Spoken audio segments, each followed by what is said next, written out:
I set down my wine glass carefully, making sure it didn't clink against the fine china. The dining room went quiet, except for the crackling fireplace. My mother's voice still hung in the air like smoke. "So, Maya, now that you're finally back, maybe you can explain where you were when your grandfather needed you most?" I already had mine. The answer. The truth. 3 years of it, documented and time-stamped. But I didn't say that yet. Let me back up. I'm Maya. I'm 32, a pediatric nurse in Phoenix, and a single mom to the most amazing 5-year-old you've ever met. Her name is Sophie, and she's currently sitting in Jason's car outside this house, probably asking him for the 100th time if we can go get hot chocolate yet. Jason's my partner. He offered to come in with me tonight, but I told him no. This was something I needed to face alone. He understood. He always does. That's why he's sitting out there in the December cold with my daughter, ready to drive us home the second I walk out that door. But I'm getting ahead of myself again. Growing up, there were 2 of us.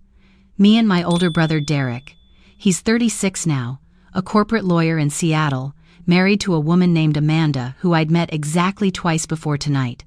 Both times, she barely looked at me. Our childhood wasn't obviously broken. There were no screaming fights, no visible bruises.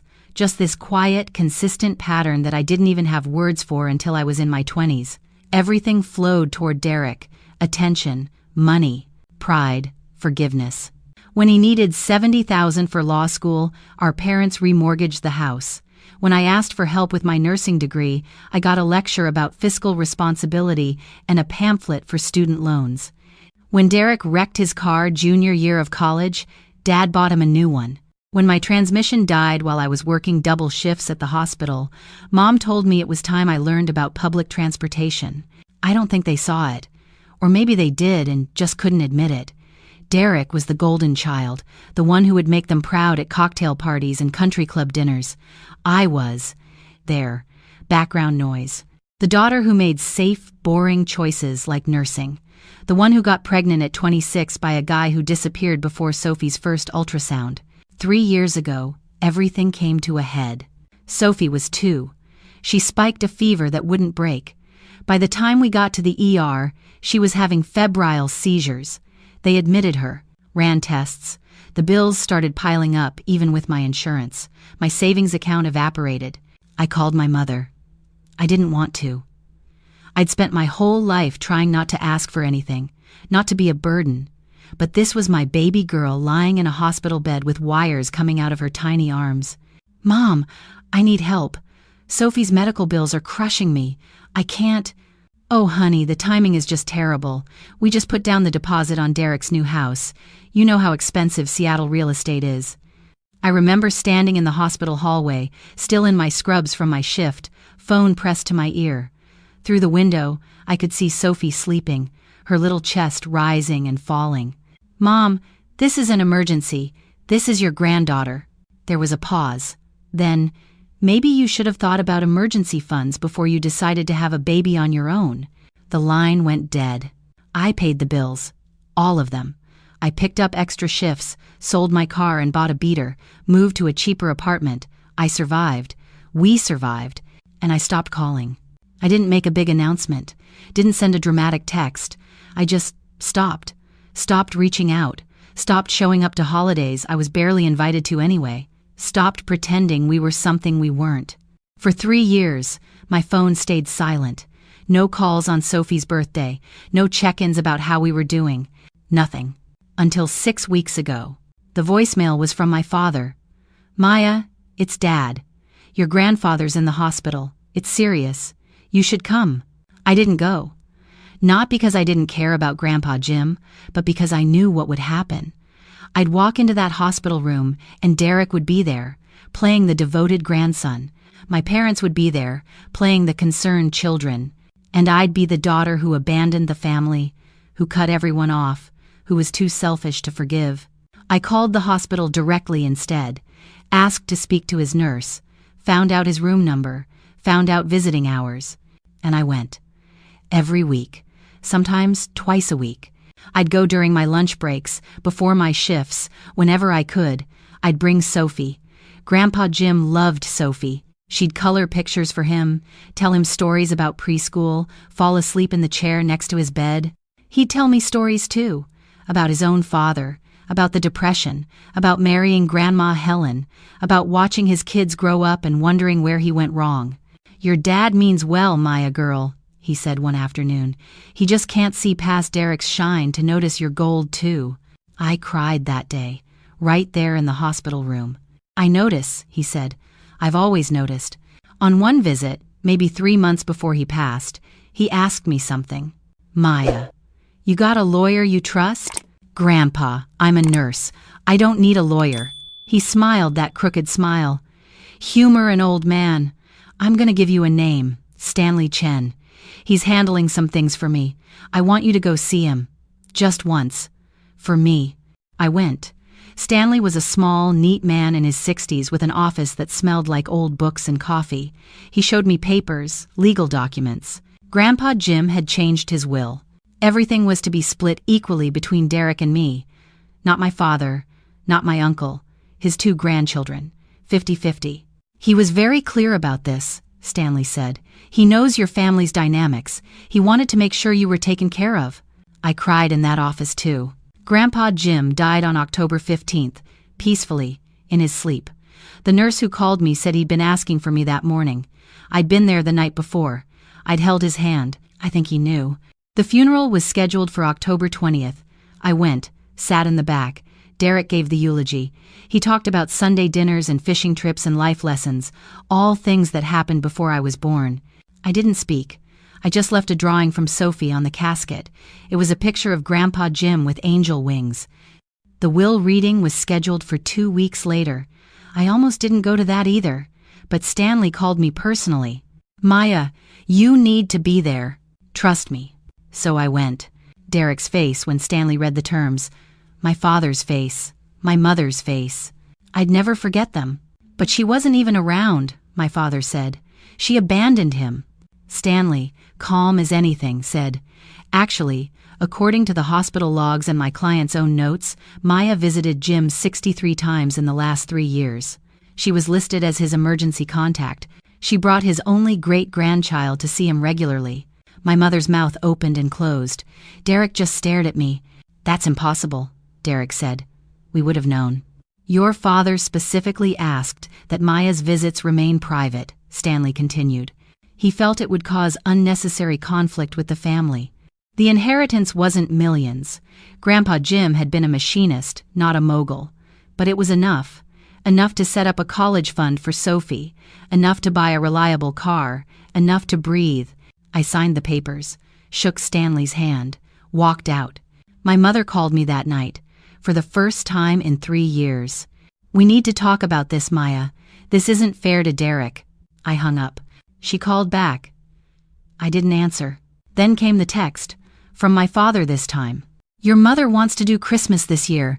It would mean a lot if you came. Family should be together for the holidays."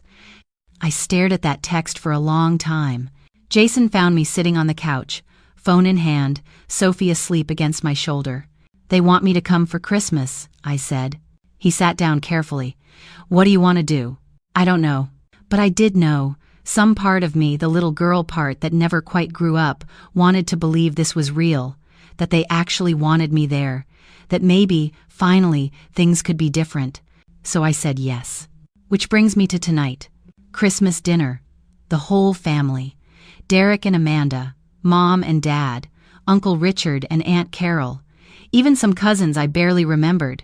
The house looked like a magazine, white lights everywhere, a tree that touched the ceiling, the smell of prime rib and rosemary. Sophie stayed in the car with Jason. I told her we'd go get hot chocolate after, just the 3 of us. She made me pinky promise. Dinner was awkward, pleasant but strained, like everyone was reading from a script. My mother asked about my job. I gave short answers. Derek talked about a big case he'd won. Everyone listened like he'd discovered the cure for cancer. Then came dessert, pumpkin pie, coffee, someone dimmed the lights, and my mother said it. "So Maya, now that you're finally back, maybe you can explain where you were when your grandfather needed you most?" The table went silent. I looked at her, really looked at her. She was wearing pearls. Her hair was perfect. She looked like a woman who'd never been told no in her entire life. "Excuse me?" I said. "Your grandfather," she continued. "He asked for you, toward the end, and you weren't there." I could feel Derek watching me, waiting to see if I'd break. "I was there," I said quietly. "Once," my father cut in. "You came to the funeral. That's not the same as being there when he was alive." Something cold settled in my chest. This was why they'd invited me. Not for reconciliation, not for family, for this, to make themselves feel better by making me the villain. "I was there," I repeated, louder this time. "Maya, we understand you were busy," my mother said in that patronizing tone I knew so well, "with work and your daughter, but family is supposed to show up." I pulled out my phone. "What are you doing?" Derek asked. I didn't answer. I was scrolling, finding the folder, the one I'd labeled Grandpa. I found the first photo, dated March 3rd, 3 years ago. Grandpa Jim in his hospital bed, Sophie sitting next to him, both of them with blue popsicle stains on their mouths. I turned the screen toward my mother. Her face changed. I swiped. Another photo. April 15th, Grandpa Jim teaching Sophie to play checkers. Swipe. May 20th. Me and Grandpa, my arm around his shoulders, both of us smiling. Swipe. June 8th, July 2nd, August 19th. "Stop," my mother said. I didn't stop. September 14th, October 1st.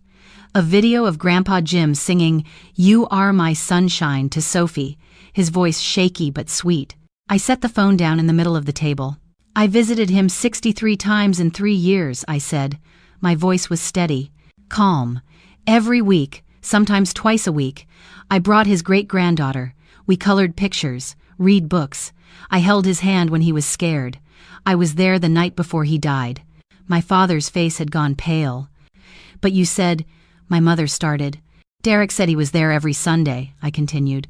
"The hospital logs show Derek visited 11 times in 3 years. 11. All of them in the last month, after Grandpa got really bad." I looked at my brother. He wouldn't meet my eyes. "You want to know where I was?" I said. "I was there. I was the one who knew he liked orange Jell-O but hated lime. I was the one who brought him crossword puzzles in large print because his eyes were going. I was the one who had the nurses calling me when he got agitated at night because I could calm him down." I stood up. "You want to know where I was when he died? I was at work, saving someone else's grandpa, because that's what I do. But I saw him the night before, and you know what he told me?" Nobody spoke. He said, "Thank you for seeing me, Maya girl. Thank you for bringing my light." My voice cracked. He meant Sophie. He called her his light. I picked up my phone. "I don't need to explain myself to you. I never did. Grandpa knew where I was. He knew who showed up. And before he died, he made sure I knew he noticed. He made sure I knew I mattered." I started toward the door. "Maya, wait," my father said. I turned back. For a second, I thought maybe this was it. Maybe he'd apologize. Maybe he'd finally see me. "He didn't mean to cut Derek out," my father said. The will. He wasn't thinking clearly at the end. And there it was. "Yes, he was," I said. "He was thinking more clearly than he had in years, and he made his choice, just like I'm making mine." "What does that mean?" my mother asked. "It means I'm done.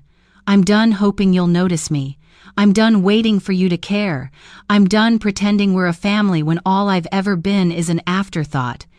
"That's not fair," Derek said, finally speaking. "We're your family." I looked at him. "My big brother. The golden boy." "No," I said. "Family shows up. Family doesn't disappear for 3 years and only call when there's something to gain. Jason has been more family to me in 2 years than you've been in my entire life. My coworkers threw me a baby shower when Sophie was born. Do you even remember her birthday?" Silence. "It's July 18th, I said. "She turned 6 in 7 months. You've never sent a card." I walked to the door. "Maya!" my mother called. I stopped, hand on the doorknob. "Don't do this," she said. "Don't tear this family apart." I looked back one last time. "I'm not tearing anything apart, Mom. I'm just finally accepting that it was never whole to begin with." I walked out. The cold air hit my face like a blessing. Jason's car was running, heat blasting. I could see Sophie's face pressed against the window, her breath fogging the glass. I got in the passenger seat. "How'd it go?" Jason asked quietly. I looked at him. At Sophie in the back seat, already asking if we could get hot chocolate with extra marshmallows. "It went exactly how it needed to," I said. Jason reached over and took my hand. We drove away. I didn't look back at the house, didn't watch it disappear in the rearview mirror.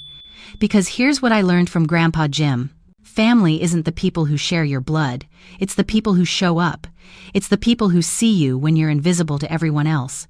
It's the people who sit in a cold car with your daughter so you can have closure. It's the people who stay. And I was done chasing people who never even noticed I was running. Sophie fell asleep before we got to the coffee shop. Jason drove us home instead, carried her inside. I tucked her into bed, kissed her forehead. In her backpack was a drawing she'd made earlier. It was 3 stick figures holding hands, one tall with a beard, one medium with long hair, one tiny with pigtails. At the top, in her careful kindergarten handwriting, "My family." No one else was in the picture. And that was exactly right. I don't know what tomorrow looks like. I don't know if my parents will call, if Derek will text, if they'll ever understand what they lost. But I know this. I'm not waiting anymore. I'm not begging for a seat at a table that was never set for me. I have my own table now. It's smaller, quieter, but everyone sitting at it actually wants to be there. And that's the only family I need.